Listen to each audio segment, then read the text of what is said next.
Good evening, everyone. I'm Marissa Pierce, and I'm the Director of Development and External Relations here at the FIA. It's my pleasure to welcome you to this evening's Sheppy Dog Fund lecture. Tonight, we have our very own Executive Director, Tracee Glab, presenting The Art of Death in the City of Light.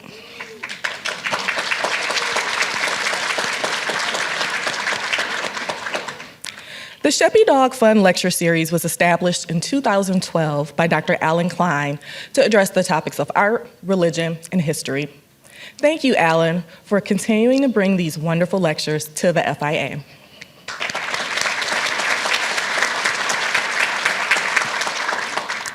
The next Sheppy Dog Fund lecture will be Wednesday, August 13th, presented by Dr. Michael Pitlick. The topic is archaeological evidence of early Christianity, excavations, early churches, and ancient pilgrims. I would like to take a moment to thank the Charles Stewart Mott Foundation for their continued support, which is so deeply appreciated and vital to the FIA, and the citizens of Genesee County for demonstrating their support of the FIA by means of the Genesee County Arts, Education, and Cultural Enrichment Millage.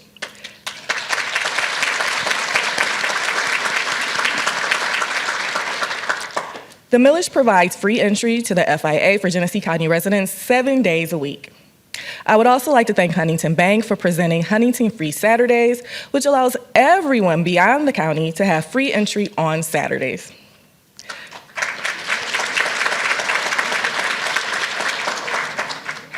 We are pleased to offer assisted listening devices here at the FIA. You can request one at the front desk or use your own Bluetooth device by scanning the QR code and downloading Listen Wi-Fi app. Be sure to connect to the FIA ALS Wi-Fi network before opening the app. Now, let's take a moment to silence our electronic devices.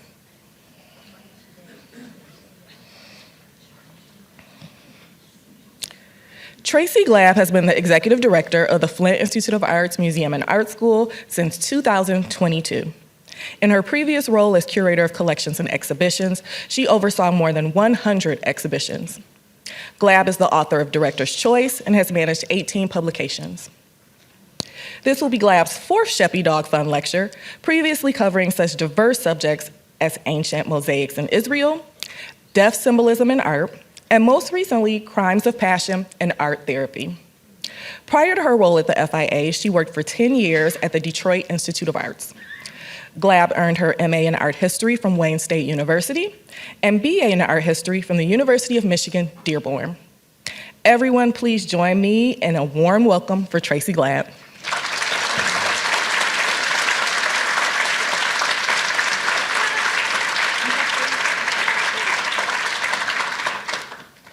Let me just cue this up. Just give me 1 second. All right. Good evening, everyone. Can everyone hear me okay? Yep. All right, we'll get started. So first of all, the first thing I would like you to do is to close your eyes.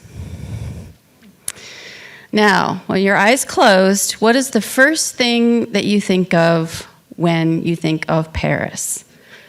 Okay, you can open your eyes now. How many of you thought of the Eiffel Tower? Okay. How many of you thought of Mona Lisa or the Louvre? That's not as many, but okay. How about sitting at a cafe and watching all the people go by? All right, this is going to be the real one. How many people thought of death? Maybe not your first thing to think about. I just have to bear with me 1 second. I didn't hit the presenter mode, so I want to make sure I have that going. Okay, now we're good. And also has my timer. So death is not the first thing I think of either when it comes to Paris. You know, I think of art and culture and all of the rich history there. But in my profession as a museum professional and as a director, you would be surprised how much I actually deal with death on a daily basis, and that's mostly because, you know, almost everything and the museum was made by a dead person, right? Or was made for a grave, or was made in honor of someone who has passed away, or even depicts something related to death. There's actually more in the museum field than you might first think of. And I really want to thank Dr. Klein for letting me pursue this subject. When I had the opportunity to go to Paris, I pitched this idea to him, and he didn't hesitate. He said yes enthusiastically. So while you didn't think of death in Paris as the first thing you thought of Paris, there are two places, the Catacombs on the left, and one of the monuments in the cemetery of Père Lachaise, that are really crucial to understanding art and death in the 19th century. And I'm going to group my talk into three buckets. The first one is égalité. The second is esthétique. And the third is exposition. So I like alliteration, so I use all these. I'm going to tell you all about them, so you don't have to figure it out right now. But first, I want to give you some background, because I really have to set the stage of what happened before either the Catacombs or the cemetery, or the Père Lachaise Cemetery was created. So this is an image from 1550 of the Cemetery of the Holy Innocents Cemetery. And this cemetery was in the middle of the city of Paris, but it wasn't always that way. So cemeteries at this time were adjoined to a place of worship, a chapel, a holy place, a church. And so you can see here, there is the church, and then here is where they would bury the dead. And I hope that it looks very unusual to you, because at least when I started researching this topic, I was surprised to find out that people, and I'm going to go into it in a minute, so I'm going to, but first I want to show you, emphasize this idea that it's in the middle of the city. And that's because as originally in the Middle Ages, the cemeteries were on the outskirts of the city, but as the city grew, it sort of enveloped these places right here. And if I heard a couple people as they were coming in and say they're going to Paris, this is now where the shopping center Les Halles is. So just when you go shopping, you keep that in mind. That's Les Halles. So how did people die? Or how did people get buried at that time? So I'm going to just do a close-up here of that area right there. So what would happen is people would be put into pits, and until the pit was full, it was left open. So you can kind of understand why it's a problem in the middle of the city with people living right next door. The stench was unbearable, according to many writers, and many of the people that lived near the Cemetery of the Holy Innocents said that they actually were physically ill with nonstop vomiting, their milk would go bad, and they said the fumes were coming into their basements. So you can imagine how bad that it was. And it was so bad that the royal decree in 1780 said it was an illegal threat to the city. And they closed the cemetery. They closed the cemetery, but what do you do with all those bodies that had been buried there since the Middle Ages? Well, they started to be moved and dug up starting in 1785. And for those historians out there, what happens 4 years later? The French Revolution, the overthrow of the monarchy, and a complete break with history. They literally started the calendar over again. So that's how violent and how serious they were about the changing of history. And this is an image of the storming of the Bastille, which just a few days ago was the anniversary. The 14th of July is celebrated still to this day in France. So because of the French Revolution, everything changed, from attitudes toward God, family, country, everything. And the dead are no different. So instead of just being a place to dispose of the dead, cemeteries were meant to be tied to these ideals of the revolution. So one person wrote that the cemeteries should sow the seeds of social and heroic virtues and kindle the sacred fire of patriotism. So that's a lot to put on to a cemetery, but you can be the judge at the end of my talk of whether it accomplished it. This is a watercolor of Père Lachaise in its very early stages. It was called Père Lachaise because of the father. He was a church father, and his house was right here. The house no longer exists, but it was his land, and so that's why it's called Father Lachaise's place. So 2 projects really support this idea of the revolution, built within years of each other, the Catacombs and Père Lachaise. They were both built right in the first decade of the 19th century. And that's the primary things I'm going to talk about tonight. I relied heavily on a book called Making Space for the Dead by Erin Marie Legacy. And it's a great book. If you're interested in the subject, I highly recommend it. It's an academic book, but she writes in a very approachable way. And one of the things that she wrote in her book was that the spaces of the dead repaired a crucial link to the past. Remember that break that was severed by the revolution of 1789, and the dead provided the glue. So what I'm going to add tonight is that I think that art provided the right kind of stickiness for that glue. So our first subject is égalité. It means equality. The battle cry of the French Revolution was liberty, equality, brotherhood. So this is right smack in the middle of that cry for equality. And how does equality manifest itself in art? One of the ways, but not all of them, was that Napoleon opened up the Louvre. The Louvre was a palace for the royals. That's where they lived. That's where they had their banquets. That's where they had their magnificent art collection. Well, he threw open the doors on August 10th, 1793, for everyone to come in. Now, it was an exhibition of around 500 paintings, so it wasn't the whole collection as you see it when you go there today, but you can just imagine how radical that was. A place that you would never have been invited to, and now all of a sudden you can go in there and see things. But there was still a real sense of divide between the haves and the have-nots. And death is the great equalizer. And the Catacombs, in my opinion, are the best example of this. This is a map of the city of Paris. So to orient you, here is the River Seine. This little island here is where the Notre Dame de Paris is. And the river separates the left bank and the right bank. The orange sections in here are what we're going to be focused on in terms of the catacombs. They were things that were excavated by man to get the limestone that was under the city of Paris. And that limestone was what was used to create a lot of the buildings, including Notre Dame. That caused some problems, though. Excavating limestone and then building on top of it. There was a cave-in, but that's a topic for another talk. It happened on the Rue d'Enfer, which if you speak French, that means the road of hell. So I think it was also very appropriate that it happened on the Rue d'Enfer. But anyway, these catacombs, what would be known as the catacombs, they're called the Mines of Paris. They decided to put all of those bones from the Cemetery of the Holy Innocents into these mines. Now, it's a very, very vast space, 185 miles of tunnels, but only about 1.5 miles is what makes up the catacombs. So you can just sort of imagine how big and how vast it is. And just as a side of trivia for you all, if you go to the catacombs or explore any other part of it, you're called a cataphile, which means you love catacombs.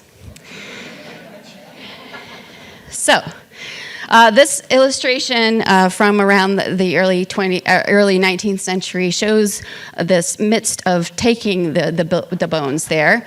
The bodies, which when I say bodies, I just mean bones, because at this point the bodies were all disintegrated, were moved from 1786 to 1793. And this little bit of fun trivia for you. Almost 12,000 cartloads by day, 3,475 carriages by night, 1,000 cartloads of bones, and then this I found really interesting, 2,500 liters of brandy. I guess I would need that too if I was being the one that was schlepping these bones around. And of course, 16,000 lanterns, and that was for the whole transfer of the bones. And this is what you get. Well, it doesn't look like this exactly right now, but I'm using this slide to talk about a point. And that is, we started off talking about equality.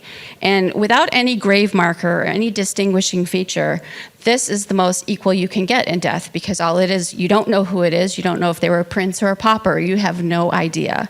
So it really fits in with that revolutionary idea that we are all equal. So I think you can see that the catacombs express equality, but what about our Père Lachaise?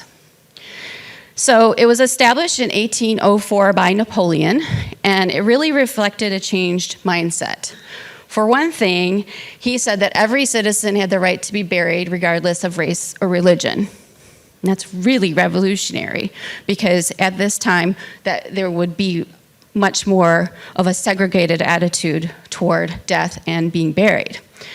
Not only was it a new cemetery, but Napoleon also banned burials in churchyards and synagogues.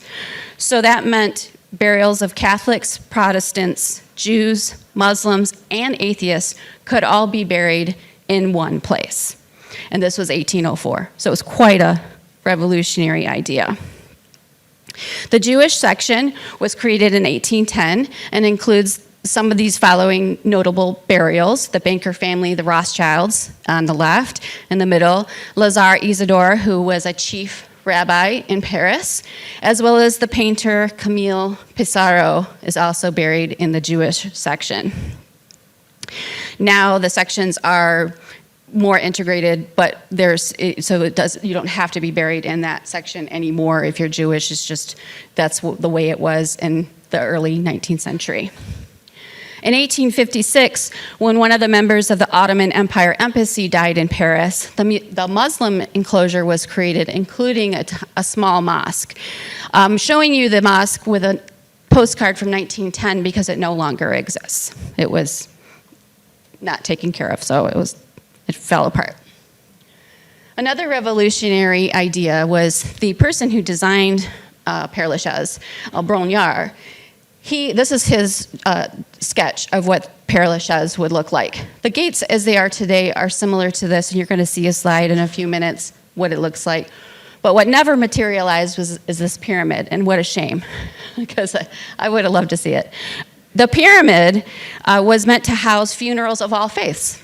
So it didn't matter what religion you were, you could have your ceremony, your funeral ceremony in the pyramid, but it never took hold. Another form of equality at Père Lachaise is accessibility. Here's a lithograph from 1869, but I just hope I used it to show how many masses of people would come. The most popular day of the cemetery, and it is still to this day, is November 1st, which is All Saints' Day. So Jour de Mort is the All Saints' Day. And in 1869, this is how busy it was. Now, it may not seem that radical, right? But you have to understand that other cemeteries before this were under lock and key. So you couldn't just show up and look at a grave. You had to be let in.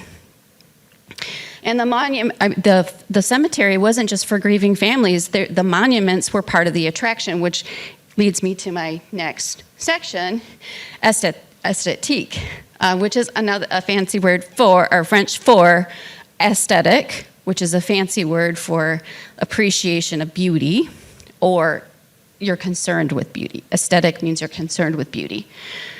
And writers of the period, this is that gate that I was telling you. This is what you go through, the main gate of Père Lachaise.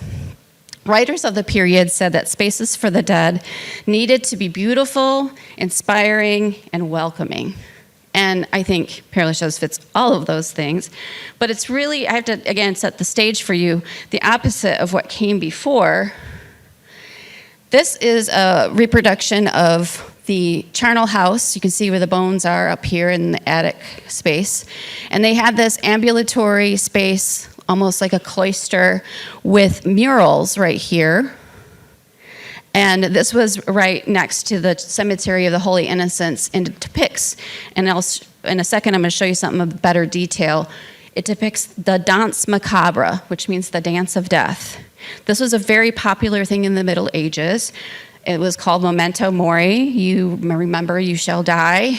And it was considered an act of devotion to look at things, look at skulls or images of skulls, or in this case, this was an actual statue of death in the cemetery where you see like a half decomposed figure, half skeleton. You looked at those, you remembered that you were going to die, and so you live a better life. You shape up.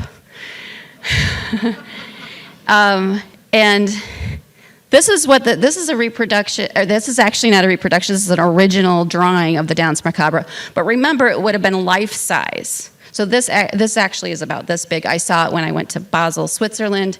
They still have remnants of their Danse Macabre in the city. And it would have been life size, and all of it, what it shows is basically a skeleton dancing with a person who's alive. And hence the name, Dance of Death. And it's all figures from all walks of life, for the clergy, for the aristocracy, and none of them are left out. They all get to dance with death, because that's the whole point. None of us makes it out of here alive. And perhaps the bloody nature of the revolution, the guillotine is invented at this time, and I won't get, that's not what my talk is about, but perhaps that kind of gruesome facing of death all the time gave people sort of a distaste for it. So they decided to, when they made their monuments, they were not going to be so overt about skeletons and death and such. Another circumstance that created what we are going to see as really beautiful art is that Napoleon decreed that every person could have a unique grave. So remember when we saw those mass pits where people were just dumped in there?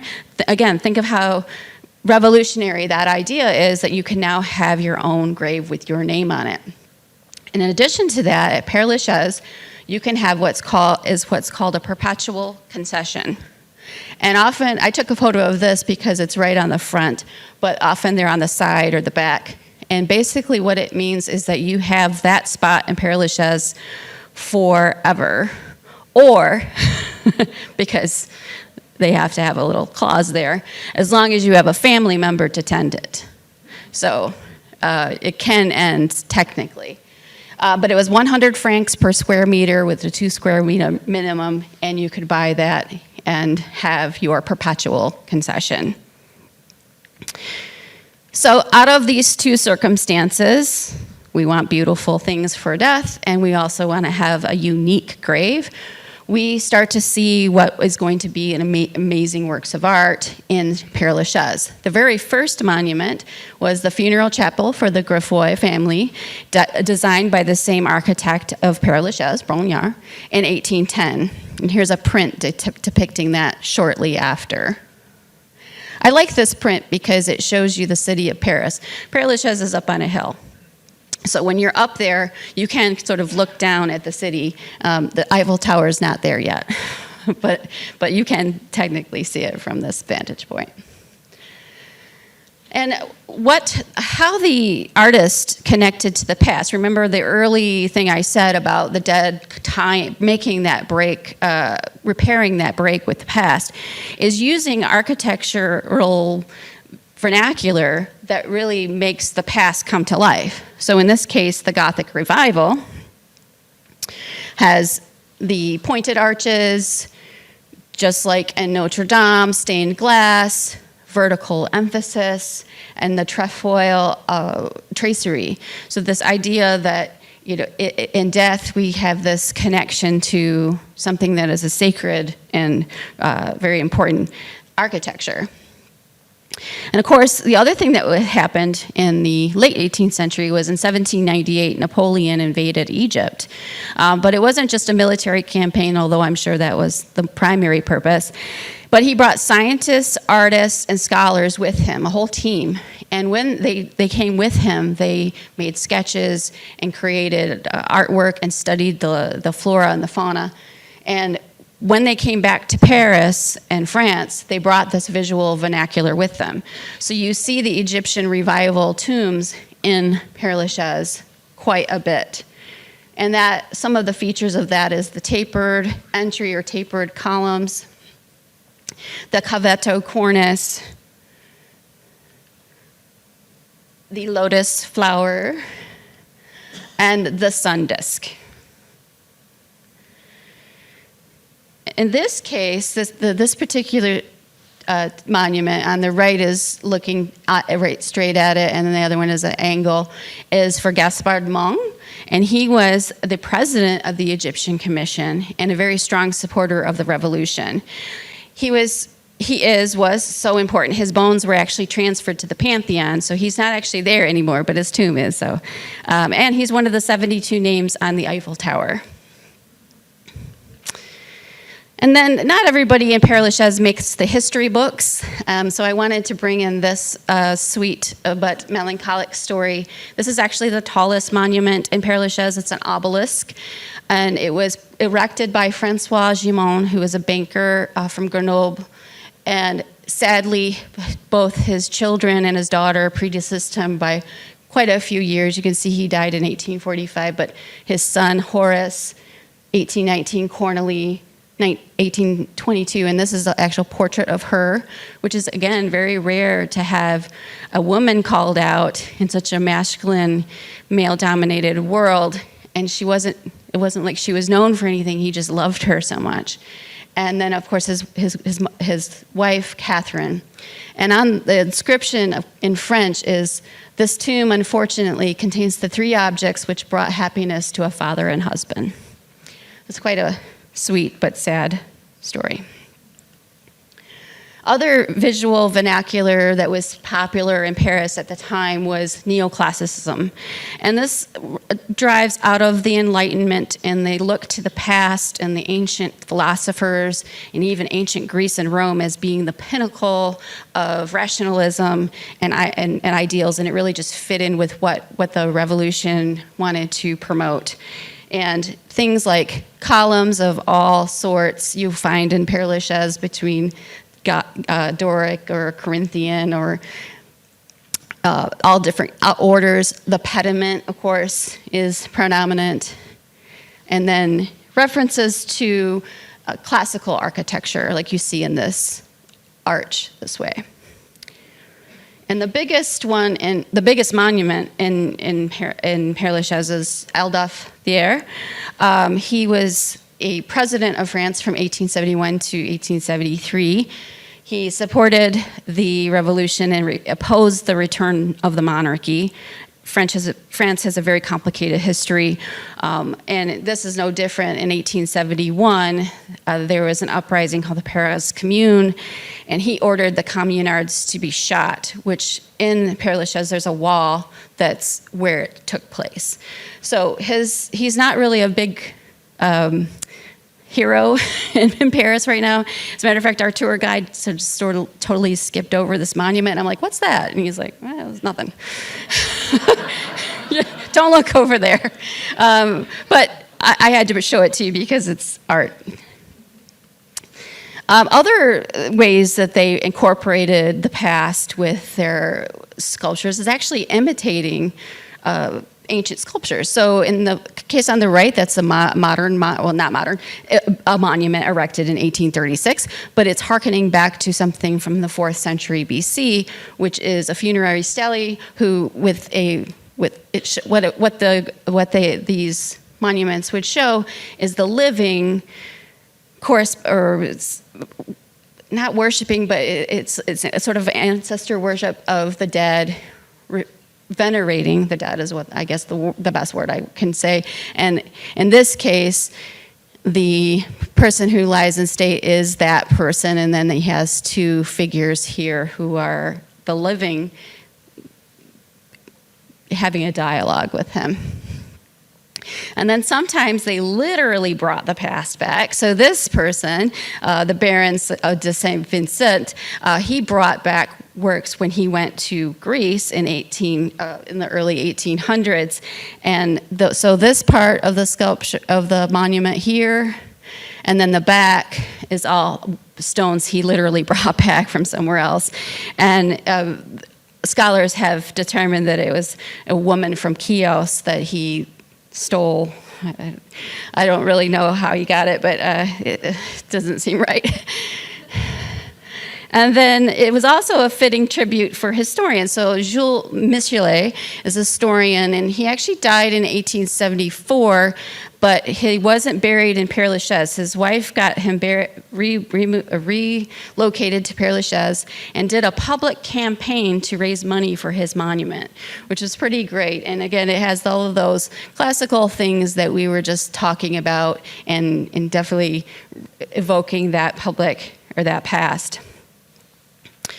Two artist memorials also tie into the past, but in different ways, Géricault and Delacroix. I'm going to first talk about Géricault because he died first.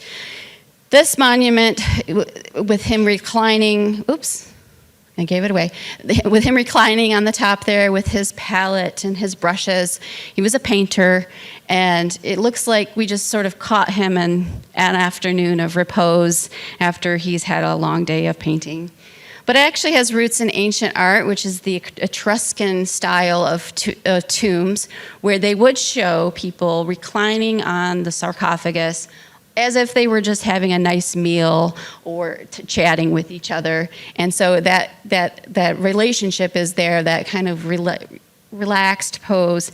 And for Delacroix, at any rate, it might have had some thing to do with what happened to him. So in 1823, he had a horse riding accident. He loved horses.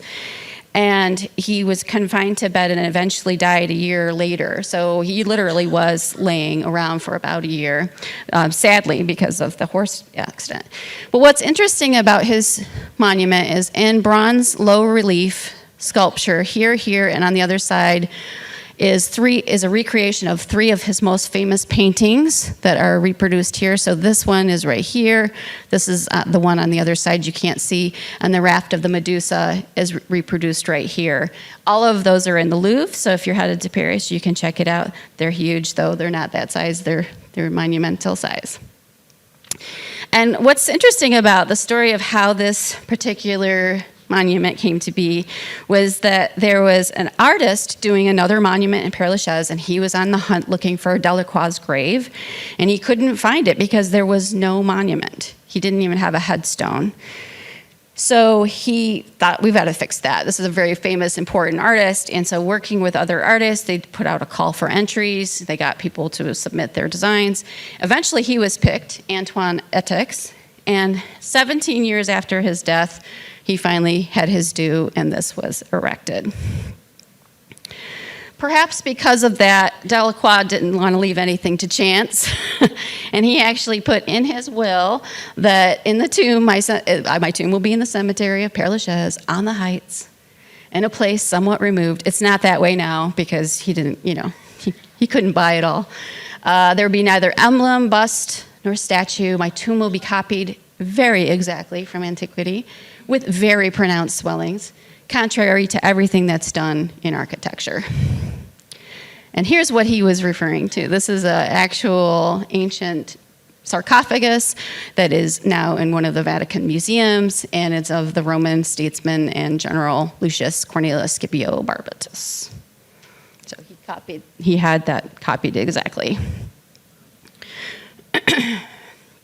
Not all of the sculpture in Père Lachaise is a reference to the past. There are modern sculpture as well, and this is one example that became very famous. It is by Auguste Pruel. This is a plaster cast on the right, but on the left is the actual tomb of Jacob Robles, who is from a Jewish family in Bordeaux, and it was this face right here called Le Silence, or silence, that was really commented about in the press, that it was said to be representative of modern art. People couldn't decide if the person was alive or dead, why he was telling us to be quiet, all of those things, but it had caused a lot of buzz, and it was reproduced in many engravings, bronze casts, and of course plaster proofs like you see here. And then there is the Art Nouveau, the very in 1899, it was a brand new modern movement. And one of the biggest names of Art Nouveau is Hector Guimard, and he created this monument on the left. And you can see, based on what we just looked at, Art Nouveau is all about sinuous lines, looking at organic forms like flowers and things in nature to make the stone look almost fluid and almost like fabric. And he designed the Paris metro stations that still stand. And then one particular monument really caused a stir. This is in the center of Père Lachaise, where that pyramid would have been if the original architect had his way. But it's in the middle of Père Lachaise, and as you walk in through the gates, if you just kept walking straight, you will get there. Almor is by an artist, Albert Bartolome, and he created this in 1899 in honor of his wife. And it debuted on November 1st, All Saints' Day in 1899. 98,000 people rushed to see it in one day. Today is the ossuary, which just means the repository of the bones of many thousands of Parisians. So when a grave expires its date or someone can't keep up their perpetual concession, the bones get removed and put into here. Lest you think that only Père Lachaise has a deliberate artistic expression, let's go back underground to the catacombs. I just pause on this 1 second for two people in the audience. Victor Hugo said that to be buried in Père Lachaise is like having mahogany furniture. It is a sign of elegance. And I know Chuck Sharbaugh would know what that means, and my husband, so that's for you all. I had to ask him, what's the big deal about mahogany? I don't know, so... It's a big deal. All right, so we're back in the catacombs again, and this is how it looked before there was any sort of design. It would just be piles and piles of bones. And then an individual named de Thury, in 1809, he was an engineer, not an artist, and he started directing the stackings of the bones, as you see today. So he made it very artistic, and also created these plaques throughout the catacombs that actually give you some information. They tell you where the bones were from. So not just we looked at the Cemetery of the Holy Innocents, but several other cemeteries also had to be emptied. Right now there's estimated 6 million bodies of bones in the catacombs. So that's a lot of bones from a lot of places. And so, what it does is it tells you when it came to Père Lachaise and what cemetery it was. In this case, it was St. Nicholas. And then other of those plaques are poetry, like this on the screen, or prayers or scripture. The eyes of God are fixed on the righteous, and his ears are open to their prayers, things like that throughout.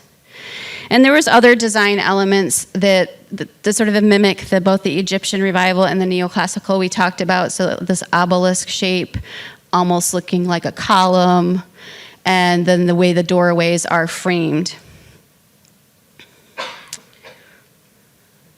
And then there were also very fancifully named spaces, like the Sepulchre Lamp Crypt, and he created those names and also made those spaces.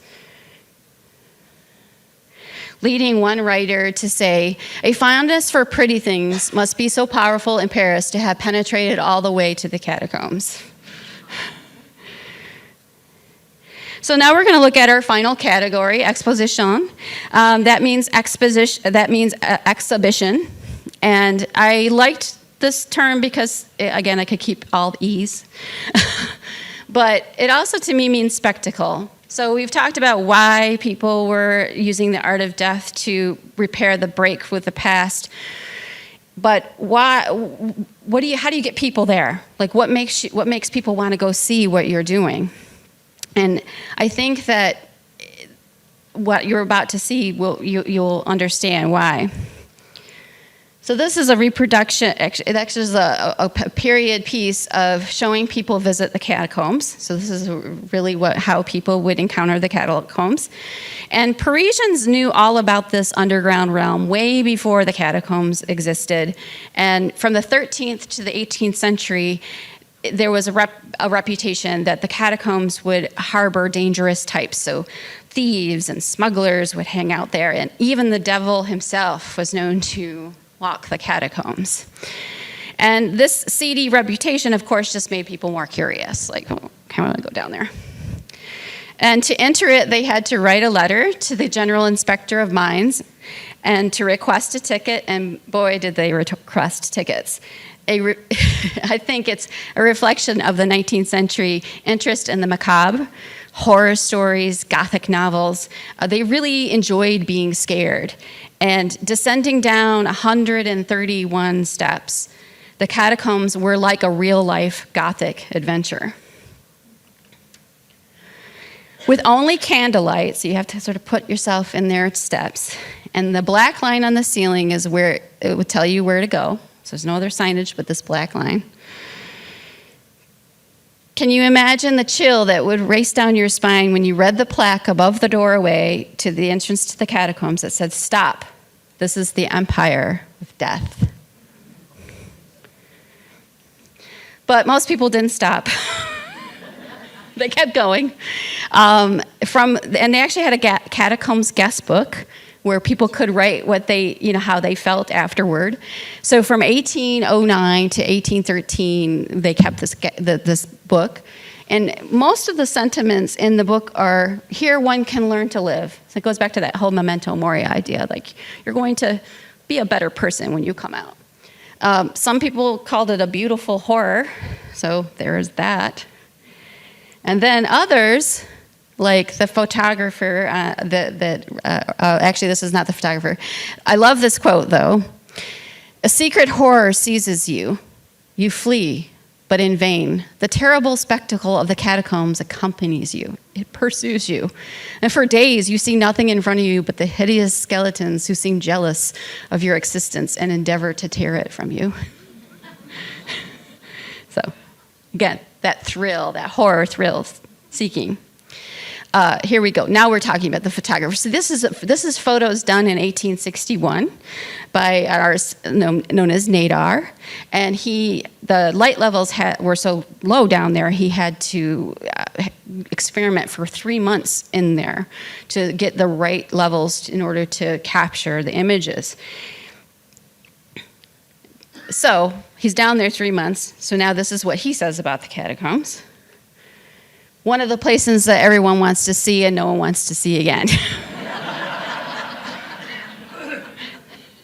Spectacle. But today, if you go there, it's just like a museum exhibition. You get a ticket, you go through security, you're offered an audio tour, you can hit the restrooms before you go downstairs. And you're greeted by well-lit didactics that tell you about things and where you are. But something that was concerning for me at any rate is the AED device on the wall right there. And then I don't know if you can tell, but there's this green netting kind of holding all the bones in. I didn't walk down that way. I'm like, oh, it's okay. Yeah, that was funny. But just like all museums, you exit through the gift shop. They have skulls and lots of stickers and hats and everything, and even a skull-shaped absinthe spoon, and yes, I had to have that, so I got that. So we talked about the catacombs being like an exhibition. What about Père Lachaise? And I think it fits the bill as well. It doesn't have a gift shop, but it does, and it has been compared by many to an open-air museum. This quote goes into that you'll find the treasures crafted by the masters themselves just by going to the cemetery. This is a fun postcard, by the way. It has an advertisement for chocolate right here. That's not actually in the cemetery, but I guess suppose you need a chocolate after or something. That's kind of fun. But that's that earlier monument we looked at. So again, this idea of the revolution that cemeteries should be beautiful, not terrifying, not terrible or anything like that. So it was really meant to be beautiful and perfect. But it took a while. Père Lachaise was not a place where people wanted to go visit unless they were visiting their loved ones. They didn't want to just hang out there. So in order to advertise the cemetery, and I should also say there wasn't that many people buying burial plots yet. So in order to advertise the cemetery, urban planner Nicolas Frochot relocated the remains of famous people, including Abelard and Heloise. So they were moved to Père Lachaise in 1817. This is their tomb. They're entombed together. They're laying next to each other on a bed with a dog at their feet, enclosed in this beautiful Gothic chapel. For those of you who don't know the story, I'll be very brief with it. It's a story of forbidden passion in the 12th century. They were real people. Abelard was 40 years old, a philosopher, and he seduces his 16-year-old student. And after their pregnancy, they were secretly married. But when her uncle finds out, he has Abelard castrated as revenge, and they both enter monastic life. But their correspondence, they kept writing letters to each other, and their correspondence is very famous. And it's not just about love. They were intellectuals, and they would talk about lots of different things happening today. You can still read those letters to this day.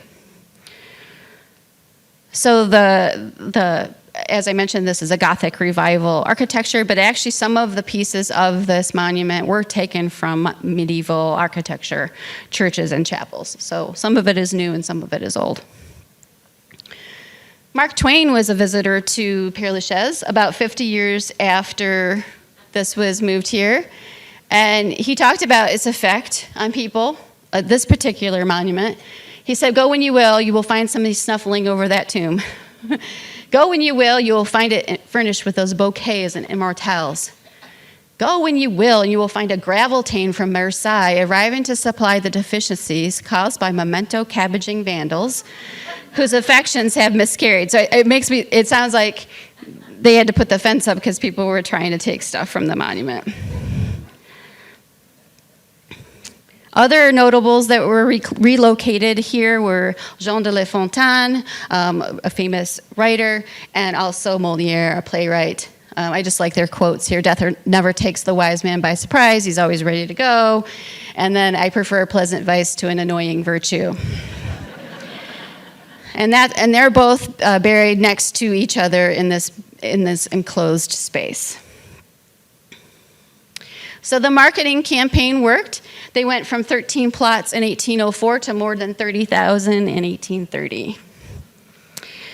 And they did this to promote the cemetery and get people to bury there, but at a certain point, they just leaned into it, and famous people just started wanting to be buried there anyway. This is the cover of a souvenir of postcards that would have been sold.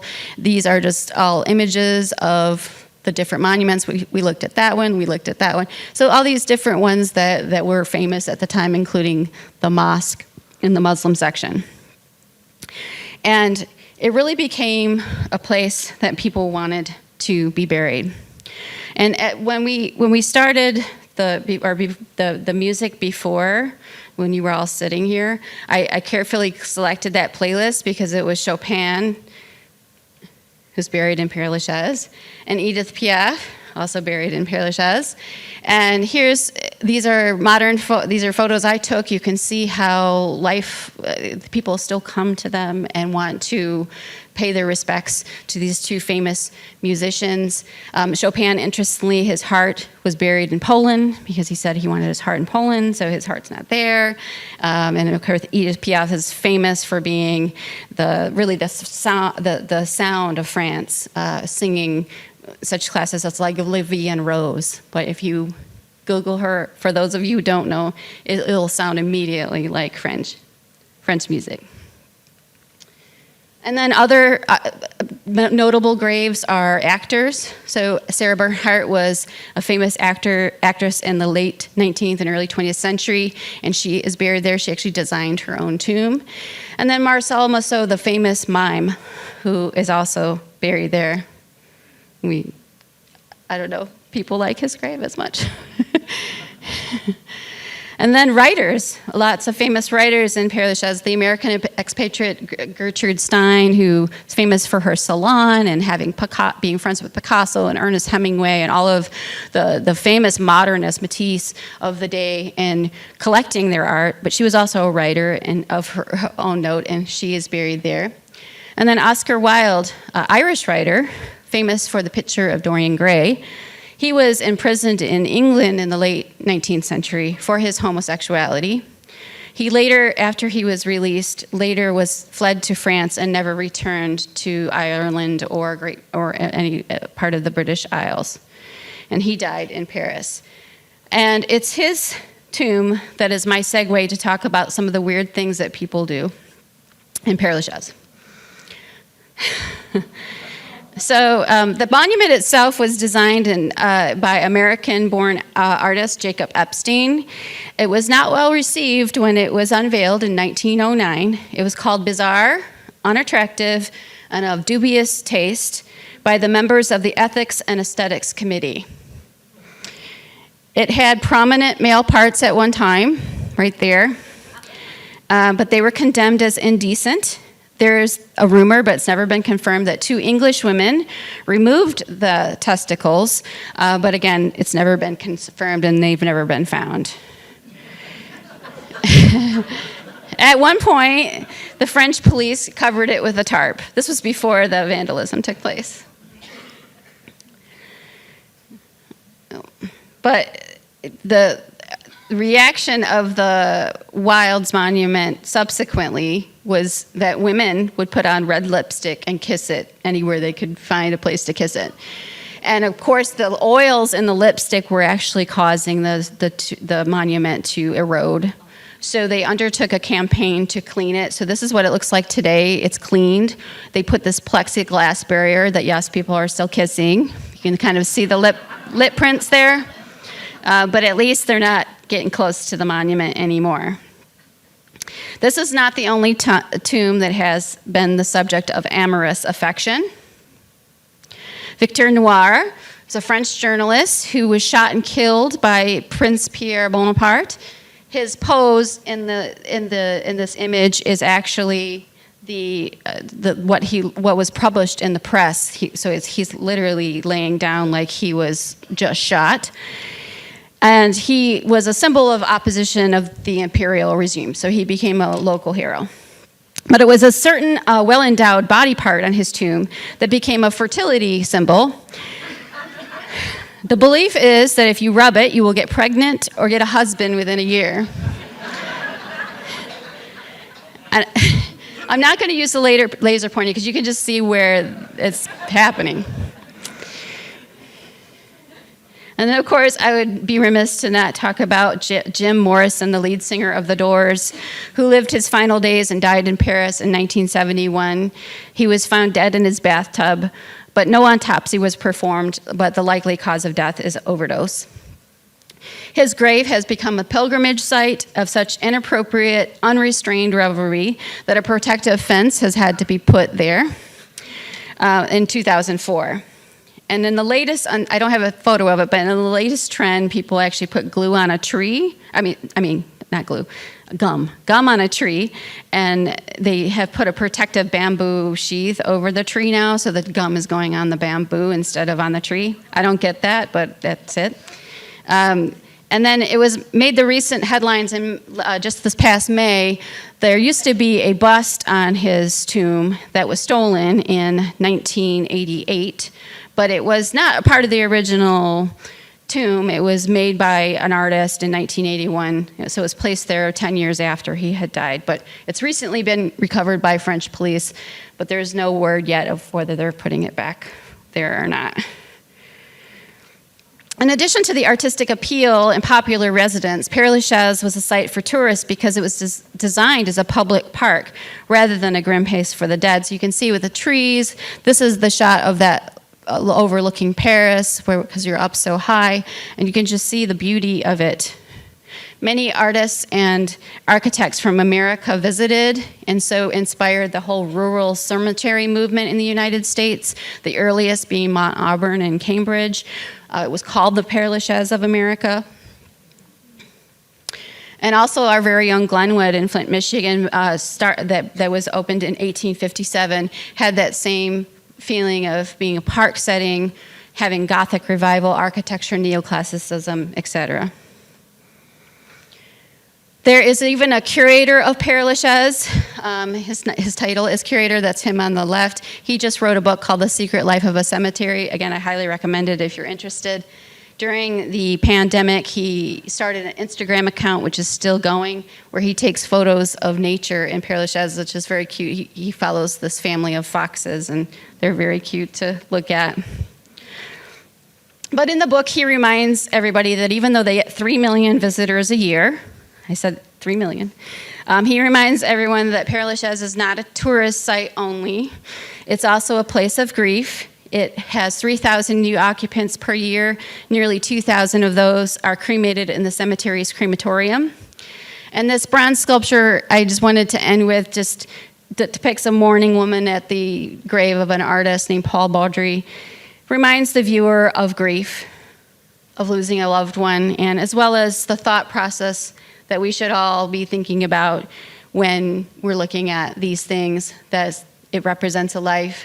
And I think the artist palette here also reminds us that vita brevis, longa ars, the arts live on even though we don't. And now we're back to the beginning. The great equalizer is death, but it's not the end. There's also beauty and spectacle. And I hope that you've seen there's more to these places of death to learn about life and how to live. And I just want to say thank you to our tour guide, Hugo, that's him on the left, as well as my traveling companion, Andrea Legendre, whose name is also on the Eiffel Tower. Last but not least, I want to say thank you to Sheppy Dog. He was my traveling companion too. I kept a little photo of him with me. If those of you who don't know, that the Sheppy Dog Lecture is named after his dog. That's Sheppy. So thank you, everyone, and I'm done. Thank you.